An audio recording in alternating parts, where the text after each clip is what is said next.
la organización particular de la Iglesia. En este tema vamos a tratar precisamente lo que son las organizaciones particulares, y el paradigma lo vamos a tener es en la organización de una diócesis, pero teniendo presente algunos conceptos doctrinales para este encuentro.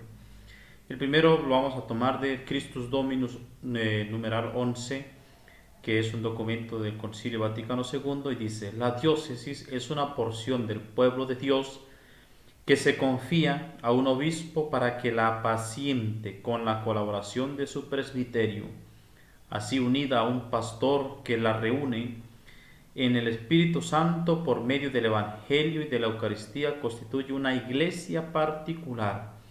Por lo tanto, tenemos aquí el obispo que está en la diócesis, junto con su presbiterio, y instituye la iglesia que, guiado por el Espíritu Santo en la Eucaristía, en los sacramentos. En ella está verdaderamente presente y actúa la Iglesia de Cristo, una santa, católica y apostólica. La diócesis es porción del pueblo de Dios, de todo este pueblo que peregrina, de todo el pueblo de Dios. Forman parte de ella, tanto de la cabeza, que en la diócesis es el obispo, los presbíteros, los diáconos y los demás fieles que pertenecen a la diócesis, ¿no? Queda como aspecto secundario la delimitación territorial, considerada en el pasado como un elemento fundamental. Esto no es, sobre todo el territorio no es lo más importante de la diócesis. La diócesis lo más importante son los fieles, conformados por presbíteros, diáconos, religiosos y todos los demás fieles, ¿no? Laicos, todos que conforman el pueblo de Dios que peregrina en la diócesis. Actualmente las diócesis se erigen de ordinario con los límites geográficos precisos, el canon 372, que no se consideran, sin embargo, una característica constitutiva esencial de las mismas, aunque sí el criterio generalmente empleado para circunscribir adecuadamente el conjunto de sus fieles. En el concepto de porción pone de manifiesto que es parte integrada de un todo. Pensemos, por ejemplo, a una torta.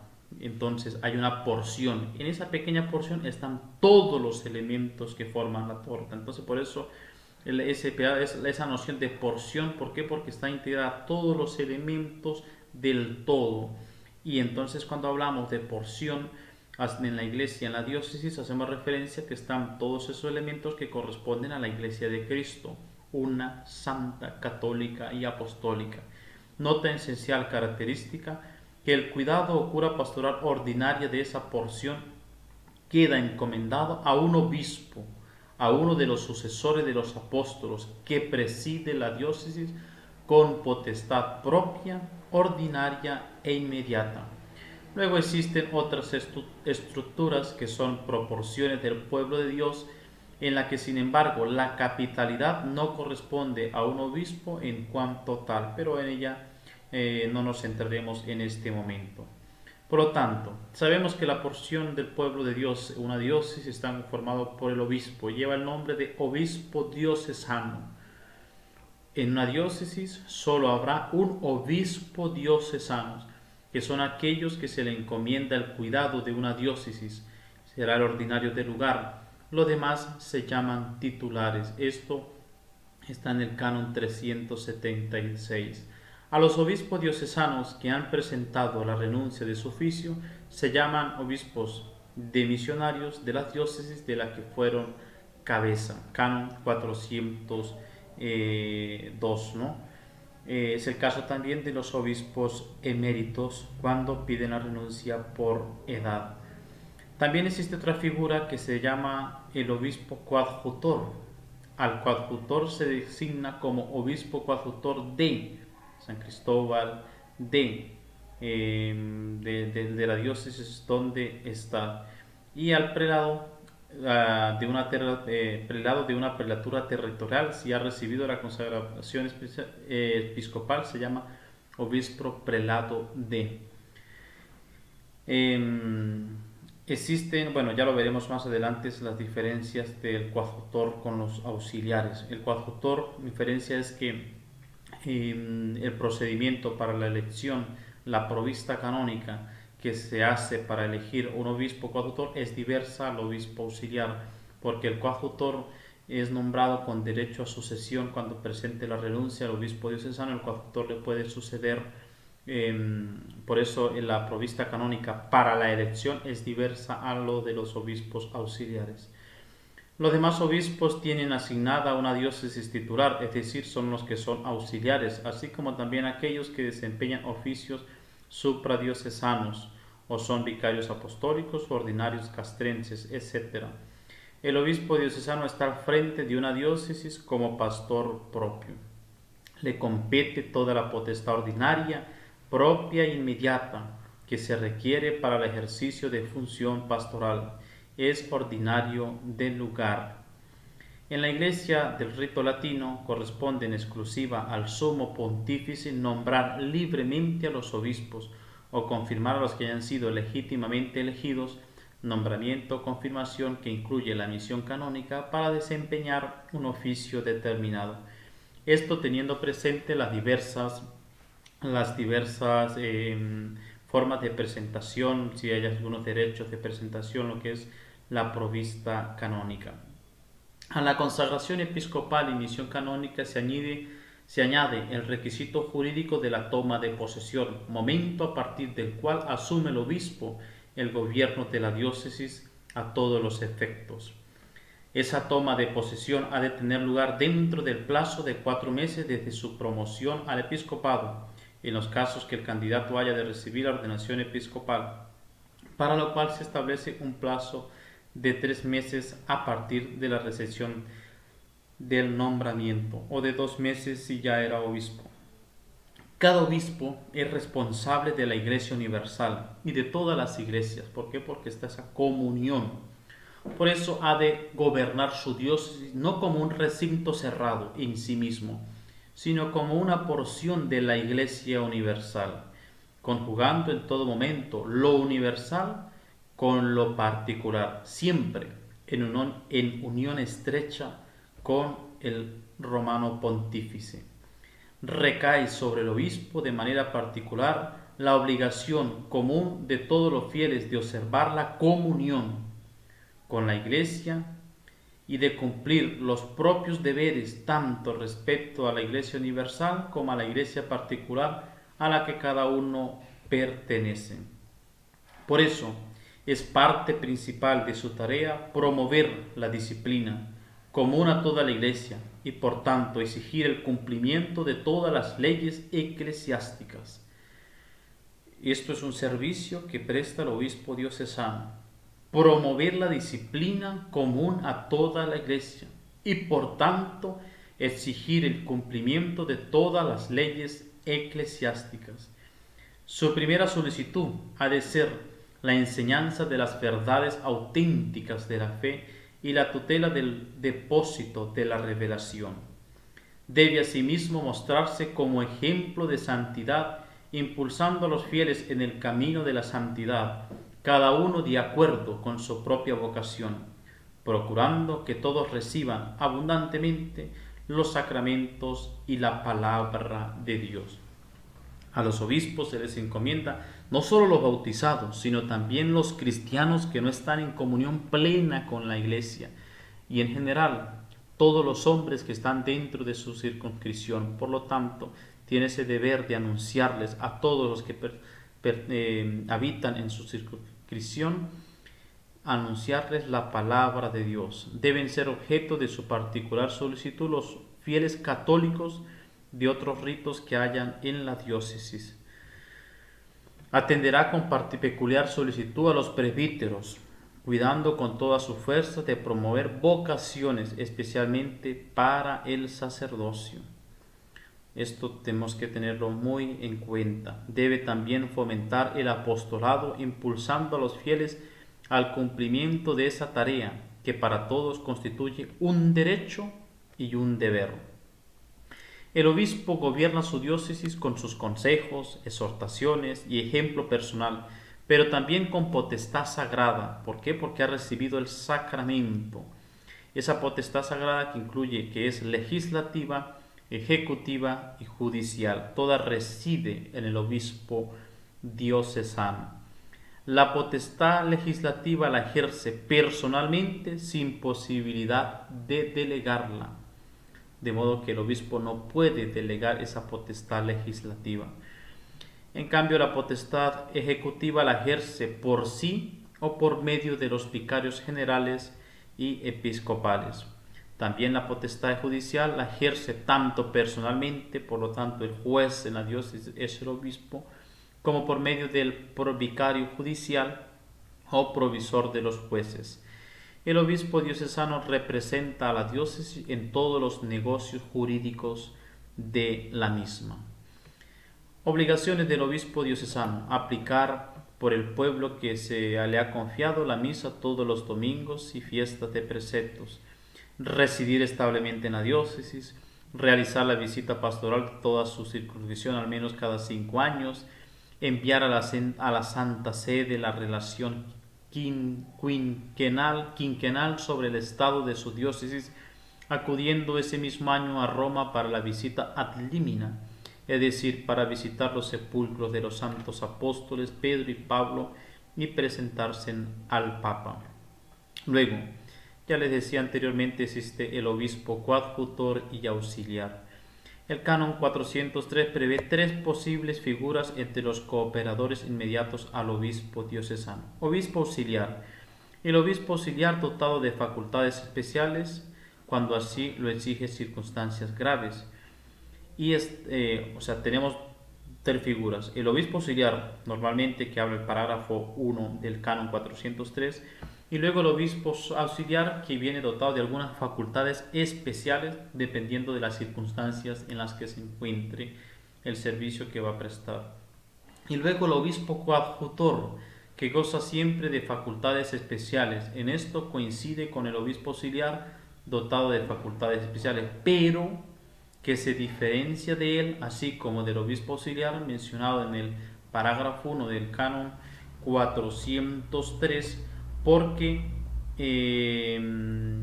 él que tiene derecho a la sucesión automática cuando la sede queda vacante. Tanto el coadjutor como el auxiliar, dotado de facultades especiales, asisten al obispo diocesano en todo lo que se refiere al gobierno de la diócesis. Hacen sus veces cuando se haya ausente o impedido. Han de ser nombrados vicarios generales, y a ellos debe encomendar el obispo, antes que a ningún otro, todo aquello que se requiera mandato especial, debiendo consultarse mutuamente en los asuntos de mayor importancia. Los demás obispos auxiliares han de ser nombrados vicarios generales o por lo menos vicarios episcopales, y dependerá únicamente del obispo diocesano o del coadjutor auxiliar con facultades especiales. Esta situación puede ser transitoria o permanente. Incluso el canon 413 establece el mecanismo a través del cual debe proveerse a que siempre haya alguien que se haga cargo del régimen de la diócesis: el coadjutor, un auxiliar, el vicario general o un vicario episcopal, otros sacerdotes según el orden establecido, en una lista que debe confeccionar el obispo diocesano. Si no hay lista, compete al colegio de consultores elegir un sacerdote que rija la diócesis. Quien asume el gobierno de una diócesis en esta circunstancia goza de los mismos derechos y obligaciones que el administrador diocesano en sede vacante. Vamos ahora a ver un poco qué sucede con la renuncia y sede vacante. Cuando el obispo renuncia a la diócesis y por lo tanto se entra en estado de sede vacante. Cuando por fallecimiento fallece el obispo diocesano, o renuncia aceptado por el romano pontífice, o viene trasladado porque lo nombran obispo diocesano de otra diócesis o arzobispo, o por privación, porque por alguna circunstancia viene privado. Vemos en ejemplo en noticias recientes algunos obispos que se les impide regresar a su diócesis por problemas políticos. Queda vacante una sede episcopal. Al cumplir los 75 años o si por motivo de salud u otra causa grave no pudiera desempeñar debidamente su oficio, se le ruega que presente la renuncia. El obispo, a quien el romano pontífice acepta la renuncia, pasa a la condición jurídica de obispo titular, pero sigue vinculado a su última sede, aunque sin ninguna potestad de régimen sobre ella, llamándose obispo dimisionario de obispo emérito que nosotros conocemos, y no se le asigna una nueva diócesis titular. Esto es cuestiones jurídicas, ¿no? En caso del traslado, el obispo sigue gobernando la diócesis en la que se encontraba con la potestad competente de un administrador diocesano hasta que en el plazo de 2 meses tome posesión de la nueva diócesis. Solo entonces queda vacante la primera. El canon 419 determina quién debe regir la diócesis hasta que de plazo de 8 días el colegio de consultores o el cabildo elija un administrador diocesano, que no puede acumular en su cargo con el ecónomo. El canon 423 prevé que ha de estar dotado de las cualidades enumeradas en el canon 425, debiendo emitir la profesión de fe y comunicar su nombre a la Santa Sede. El administrador diocesano tiene los deberes y goza de la potestad del obispo diocesano, con exclusión de aquello que esté exceptuado por su misma naturaleza o por prescripción del derecho. Debe respetarse el principio sede vacante nihil innovetur, es decir, nada debe innovarse en la sede vacante. El administrador diocesano cesa en su cargo cuando el nuevo obispo toma posesión de la diócesis. Bueno, ya veíamos esta figura del obispo en cuanto a organización de la iglesia, como es el oficio del obispo diocesano y las figuras que les acompañan. Luego vamos a hablar del presbiterio, conjunto de clérigos que cooperan con el obispo diocesano en la cura pastoral de la diócesis. Es una noción teológica que el Código de Derecho Canónico emplea dándole algunas repercusiones jurídicas. Por ejemplo, el Consejo Presbiteral lo representa.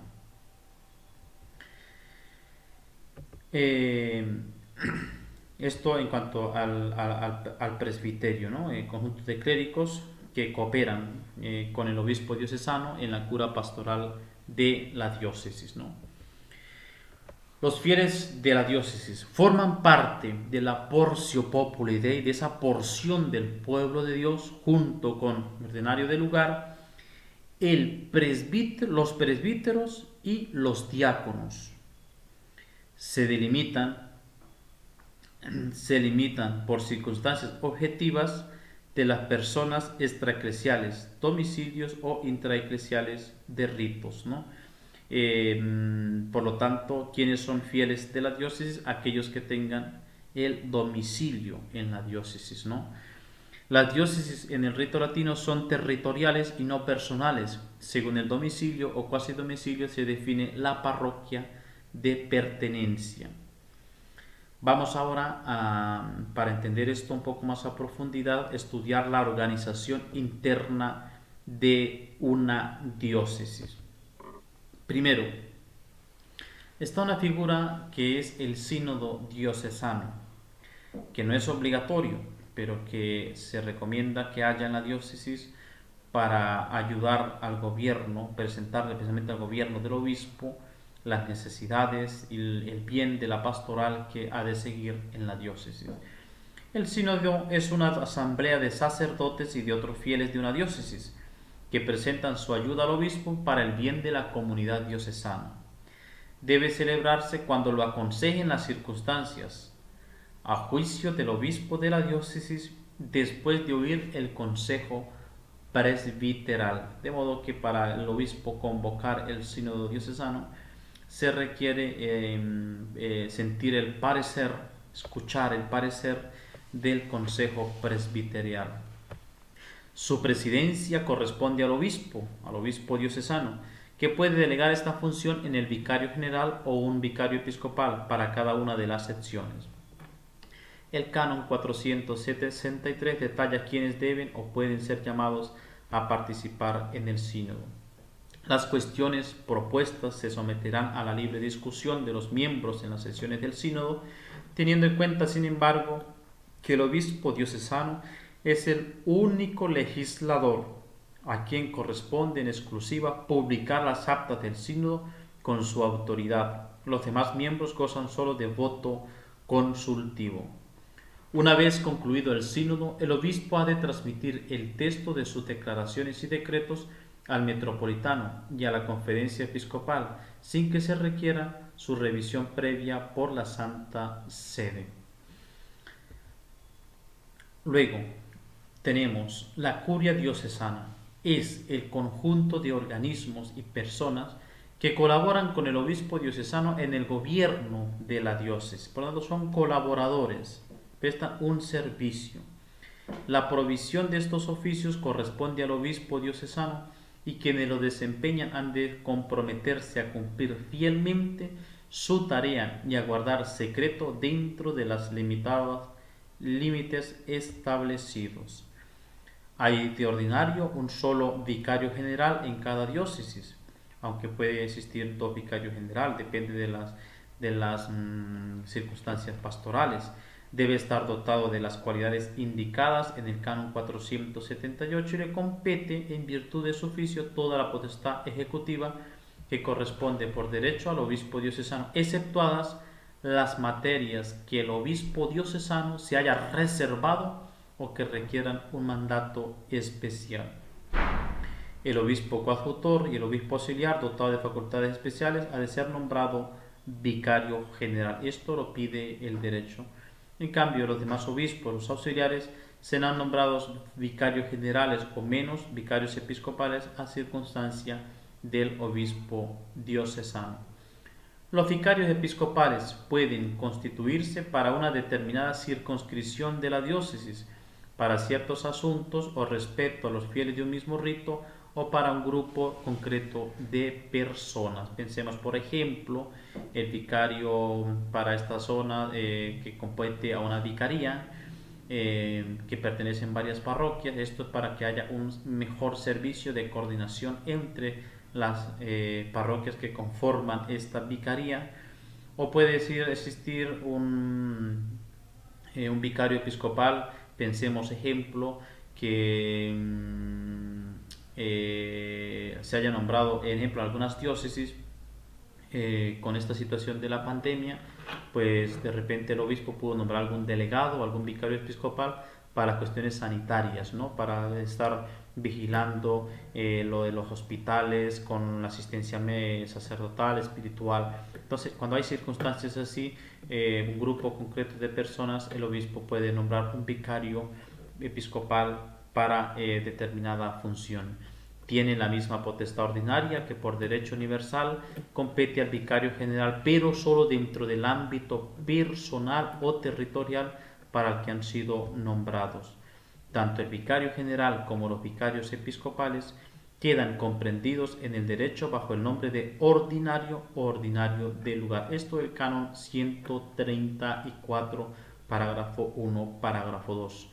Deben informar al obispo diocesano sobre los asuntos más importantes que les corresponda resolver o que ya hayan resuelto y nunca actuarán contra la voluntad e intenciones del obispo diocesano. Cesa la potestad de los vicarios cuando decae la potestad de quien los designó, a no ser que sean obispos. Forma parte de la curia también el vicario judicial. La función del canciller y la del eventual vicecanciller, si se nombrara, aparte de otras tareas que se le asigna por derecho particular, es fundamental de carácter administrativo material. También tenemos el secretario de la curia, a quien corresponde expedir y dar como notario principal fe pública del contenido de los documentos. Además, competen especialmente al canciller las funciones de orden y custodia de la documentación y de los archivos de la curia. Junto al oficio de canciller puede establecerse en curia notarios, clérigos o laicos. Luego tenemos el Consejo para los Asuntos Económicos. Debe constituirse en cada diócesis el Consejo para los Asuntos Económicos, presidido por el obispo o por un delegado suyo, y que ha de constar por lo menos de 3 miembros nombrados por el obispo que sean peritos en cuestiones económicas y en derecho civil y de probada integridad. La norma no establece que obligatoriamente para este Consejo de Asuntos Económicos tienen que ser clérigos, sacerdotes o diáconos. Establece si lo que se pide es que sean peritos en cuestiones económicas. Esto y en derecho civil y de probada integridad. Esto para velar la función a la cual ellos están llamados a ejercitar, para determinar actos relacionados con la administración y disposición de bienes eclesiásticos. Es necesario haber oído previamente a este consejo, requiriéndose en algunos casos su consentimiento cuando se trata de enajenación. Nombra asimismo el obispo al ecónomo, habiendo oído previamente al colegio de consultores y al consejo para los asuntos económicos. Corresponde al ecónomo, según el modo determinado por el Consejo para los Asuntos Económicos, administrar los bienes de la diócesis bajo la autoridad del obispo y hacer los gastos que correspondan, rindiendo cuentas al final de cada año al Consejo para los Asuntos Económicos. Luego tenemos el Consejo Presbiteral. El Consejo Presbiteral es un grupo de sacerdotes que son como el Senado del obispo, en representación del presbiterio, y cuya misión es ayudar al obispo en el gobierno o régimen pastoral de la diócesis. Nunca puede proceder sin el obispo diocesano, a quien compete también de manera exclusiva hacer público el parecer expresado por el Consejo Presbiteral en los casos en los que lo consideren oportuno. El Consejo Presbiteral goza únicamente de voto consultivo. El obispo ha de oírlo en los asuntos de mayor importancia. Debe constituirse en todas las diócesis y en las demás entidades equiparadas a estas, aunque no en los vicariatos apostólicos y prefecturas apostólicas, donde basta establecer un consejo de 3 sacerdotes que puedan manifestar su parecer al vicario o prefecto incluso por carta. El Consejo Presbiteral es convocado y presidido por el obispo diocesano, a quien corresponde también determinar las cuestiones que deben tratarse o aceptar las que propongan los miembros. Se rige por sus propios estatutos, aprobados por el obispo diocesano, teniendo en cuenta las normas dadas por la Conferencia Episcopal. Para la constitución del Consejo Presbiteral poseen derecho de voto, tanto activo como pasivo, todos los sacerdotes encardenados en la diócesis, aunque no tengan en ella su domicilio. También los otros sacerdotes seculares no encardenados en la diócesis, así como los sacerdotes miembros de un instituto religioso o una sociedad de vida apostólica que residan en la diócesis y ejerzan algún oficio en bien de la misma. Además, los estatutos del Consejo Presbiteral pueden determinar que gocen de este derecho también otros sacerdotes con domicilio o cuasi domicilio en la diócesis. En los estatutos se presidirá el modo de proceder a la elección, de manera que los sacerdotes del presbiterio estén representados en el consejo teniendo en cuenta los distintos ministerios y las diversas regiones de la diócesis. Los miembros del consejo presbiteral se nombran para un periodo determinado de tiempo. Todo el consejo, aparte de él, se renueva cada 5 años, cesa automáticamente al quedar vacante la sede. El canon 501, parágrafo 3 dice: prevé también la posibilidad de que el obispo diocesano disuelva el consejo presbiteral si éste dejase de cumplir la función que se le encomienda en bien de la diócesis o abusase gravemente de ella, debiendo sin embargo constituirlo de nuevo en el plazo de 1 año. Luego tenemos otro órgano consultivo, ya veíamos que era el Consejo de Presbiteral, ahora vemos el Colegio de Consultores, tenemos también el Consejo para los Asuntos Económicos, ahora vamos a ver este Colegio de Consultores. El canon 502 dice: es un órgano consultivo que participa de la naturaleza y del Consejo Presbiteral del que procede, y que por su composición más reducida y facilidad de convocatoria permite el asesoramiento al obispo de forma continuada y en los asuntos de gobierno de especial urgencia. En ocasiones, su dictamen es de carácter vinculante para todos los actos de la administración extraordinaria de bienes y en otros casos debe ser preceptivamente consultado por el obispo para el nombramiento del ecónomo diocesano y para los actos más importantes de la administración de bienes. Como ya decía, es un grupo reducido, elegido por el obispo del Consejo Presbiteral y que por sus pocas personas que participan en este colegio de consultores se facilita más el encuentro para ayudar al obispo en el gobierno inmediato de la diócesis. El Código de Derecho Canónico encomienda un relevante papel transitorio en régimen de sede impedita o sede vacante, cuando el Consejo Presbiteral en cuanto tal ha cesado de sus funciones. Al quedar vacante la sede episcopal por renuncia, por traslado del obispo, por muerte del obispo, corresponde al colegio de consultores o en su defecto al cabildo catedral elegir al administrador diocesano, que emitirá ante él la profesión de fe. En el gobierno interino de la diócesis, el administrador diocesano no puede, sin el consentimiento del colegio de consultores, realizar determinados actos, como son conceder la descardinación o incardinación de un clérigo, la licencia para trasladarse a otra diócesis, remover de sus cargos al canciller o a los otros notarios de la curia, dar dimisorias para la ordenación. Dada la relevancia de este consejo en el gobierno de la diócesis, el código lo concibe como una institución necesaria. Consta de no menos de 6 ni más de 12 miembros sacerdotes nombrados libremente por el obispo entre los miembros del consejo presbiteral para un periodo de 5 años, cumplido el cual permanecen a su cargo hasta que se constituya el nuevo colegio de consultores.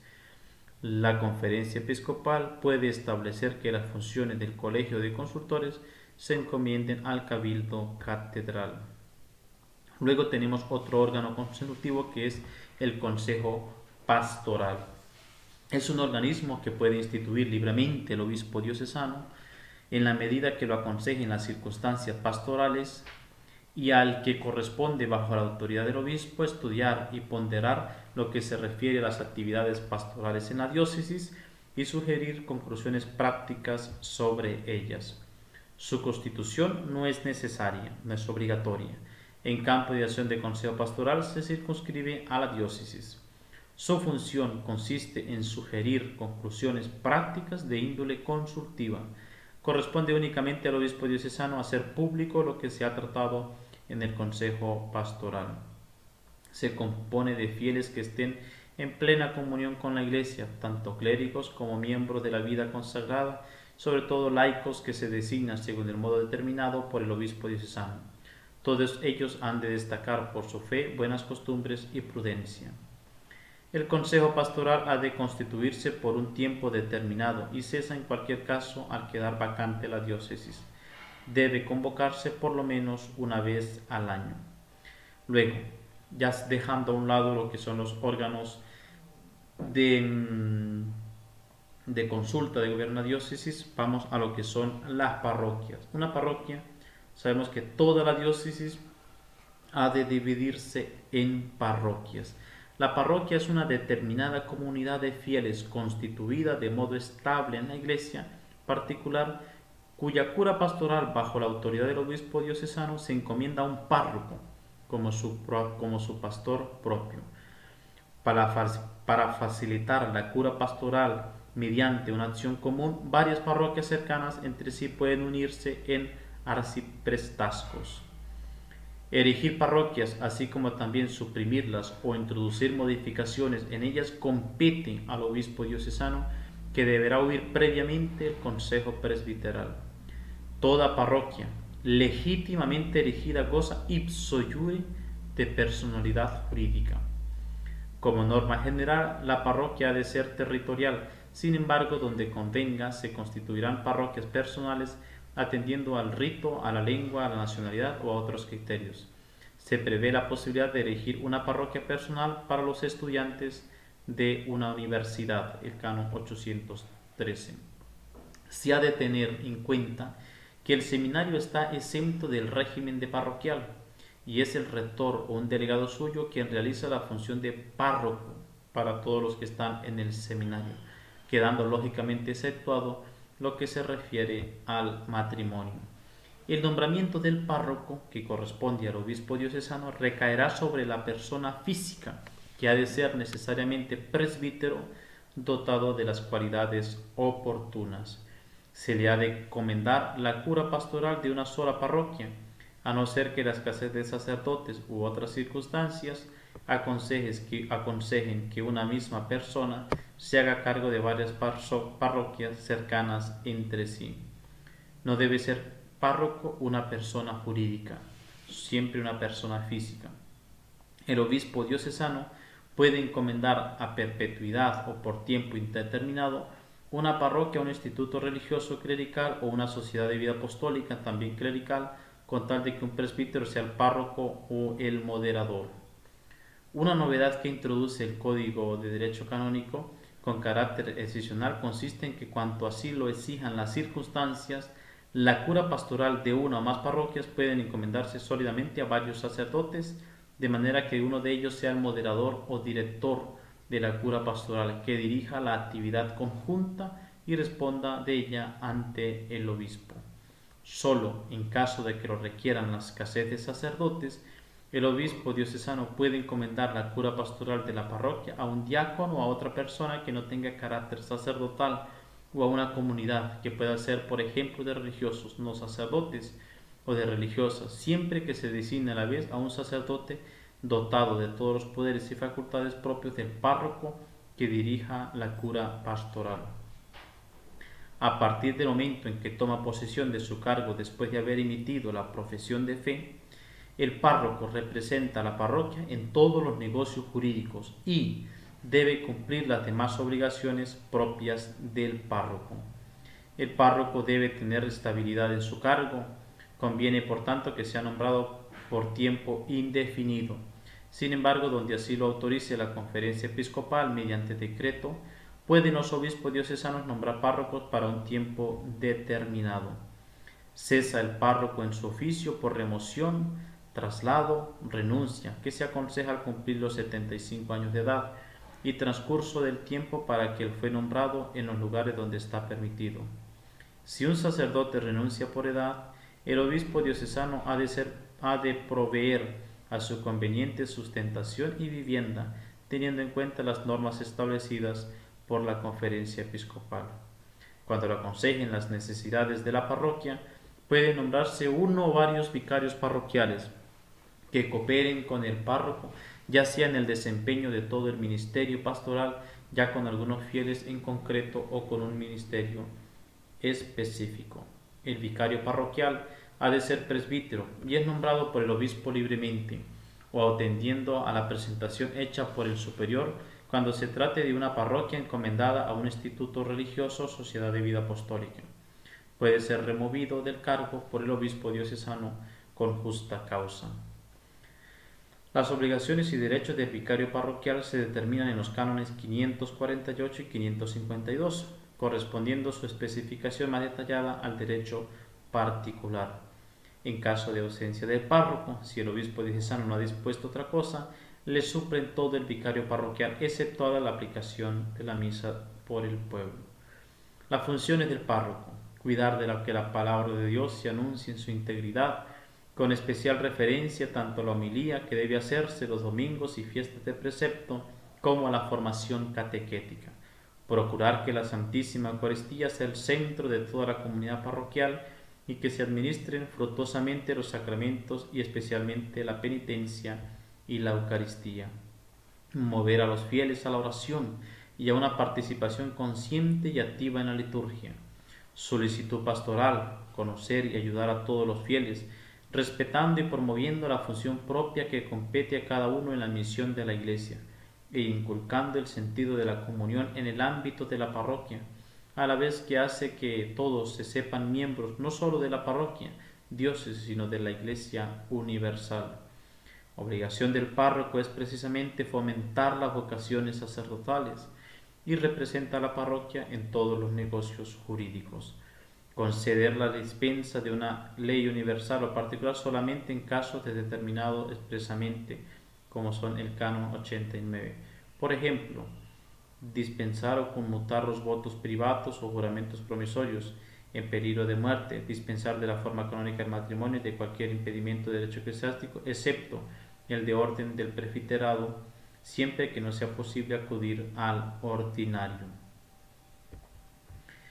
Deberes del párroco: residir en la casa parroquial cerca de la iglesia o con permiso del ordinario en otro lugar, siempre que esto le permita atender cumplidamente sus deberes.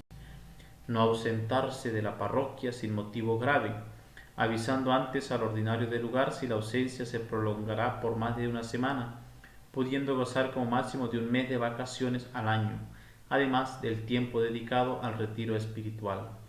Aplicar la misa por el pueblo el confiado los domingos y fiestas de precepto. Anotar y custodiar debidamente los libros parroquiales de bautismos, matrimonios y difuntos. Llevar un libro registro de los estipendios recibidos para la celebración de la misa. Ha de haber en cada parroquia un consejo de asuntos económicos que se rige por el derecho universal y por las normas que haya establecido el obispo diocesano. Es tarea de este consejo ayudar a los párrocos en la administración de los bienes de la parroquia. Puede haber también en cada parroquia, a su juicio, el obispo diocesano, después de haber oído al consejo presbiteral, un consejo pastoral, presidido por el párroco, en el cual los fieles, junto con aquellos que participan por su oficio en la tarea de la parroquia, presten su colaboración para el fomento de la actividad pastoral. Este consejo tiene únicamente un voto consultivo y se rige por las normas que establezca el obispo diocesano. Tenemos también la figura del arcipreste o vicario forano o decano. Es un sacerdote a quien se pone al frente de un arciprestazgo. Está concebido como una ayuda para los párrocos y demás sacerdotes del distrito arciprestal, más que como una instancia intermedia entre los párrocos y el obispo o la curia diocesana. Corresponde al obispo nombrar los arciprestes, a no ser que el derecho particular establezca otra cosa. Cuando el cargo no esté unido al del párroco, el nombramiento se hará para un tiempo determinado, con posibilidad de remoción por parte del obispo con justa causa. El arcipreste compete una función supervisora que se extiende desde los aspectos más generales de la liturgia, de la disciplina y de la pastoral común hasta la preocupación fraterna por el bienestar material de los demás sacerdotes. Luego tenemos otra figura organizativa a nivel de la diócesis, que son los rectores y capellanes. Se llama rector de una iglesia aquel sacerdote a quien se confía para que celebre en ella las funciones sagradas, la atención de una iglesia, no parroquial ni capitular o sede de un cabildo catedral o colegial, ni tampoco aneja a la casa de una comunidad religiosa o de una sociedad de vida apostólica. Es nombrado por el obispo diocesano, salvo el derecho de elección o presentación que competa legítimamente a alguien. Puede ser movido de su cargo por el ordinario del lugar con justa causa y según su prudente arbitrio. El rector del seminario o de un colegio dirigido por clérigos, a no ser que el obispo diocesano haya establecido otra cosa, es también rector de la iglesia aneja al seminario o colegio. Con excepción de la misa celebrada con mayor solemnidad, los domingos y fiestas de preceptos, el rector no puede realizar en su iglesia las funciones parroquiales, a no ser con el permiso o, en su caso, con la delegación del párroco, y siempre de manera que no causen perjuicio al ministerio parroquial. Luego tenemos la figura de capellán, que es un sacerdote a quien se encomienda, al menos en parte, la atención pastoral de una comunidad o un grupo de fieles. Es nombrado por el ordinario del lugar, a quien también corresponde instituir al que haya sido presentado o confirmar el elegido, si no se establece otra cosa por el derecho o no competen legítimamente a alguien otros derechos especiales. El capellán, además de las facultades que le competen por derecho, por delegación, por razón de su cargo y en virtud de su oficio, tiene la facultad de oír confesiones de los fieles confiados a su atención, predicarles la palabra de Dios, administrarles el viático y la unción de los enfermos, y también el sacramento de la confirmación si se hallan en peligro de muerte. Asimismo, en los hospitales y cárceles y travesías marítimas, el capellán puede absolver de algunas censuras. Suelen nombrarse capellanes para la Casa de Instituto Religioso Laical, para las asociaciones públicas de fieles. También prevé el Código de Derecho Canónico que en la medida de lo posible se constituyan capellanes para aquellos que por su género de vida no pueden gozar de la atención ordinaria por parte de los párrocos, como son los emigrantes, quienes viven en el exilio, y los prófugos, nómadas y marinos. Esto digamos que son las figuras que aparecen en la organización interna de una diócesis. A todos ustedes, muchísimas gracias por la atención.